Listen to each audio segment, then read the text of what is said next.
La solution qui pourrait paraître la plus simple pour donner du pouvoir d'achat aux Français, c'est d'augmenter les salaires. Or, évidemment, ça n'est pas si simple, malheureusement. Pourquoi? Parce que les salaires dépendent de la valeur ajoutée qui est produite dans l'entreprise. Et la valeur ajoutée, elle dépend du secteur d'activité, elle dépend des conditions du marché, elle dépend du rapport d'ordre entre des donneurs d'ordre et des sous-traitants. Quand il y a de la valeur ajoutée, nous pouvons la partager et augmenter les salaires. Parfois, nous en avons besoin pour garder des compétences particulières, mais en règle générale, quand les entreprises françaises font 2% de bénéfices nets au bout du compte, évidemment que les marges de manœuvre sont très réduites.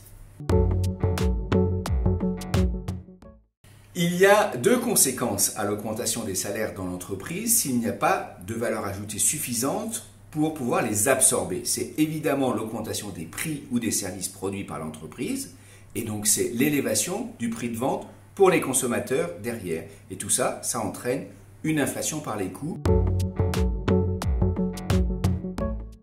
La CPME a proposé d'exonérer les heures supplémentaires des cotisations patronales pour permettre d'augmenter les salaires des salariés. Mais il y a d'autres pistes possibles, comme par exemple la progression dans un plan de carrière des individus dans l'entreprise en leur permettant d'accéder, grâce aux formations, à des postes de responsabilité plus importantes et donc des salaires plus importants.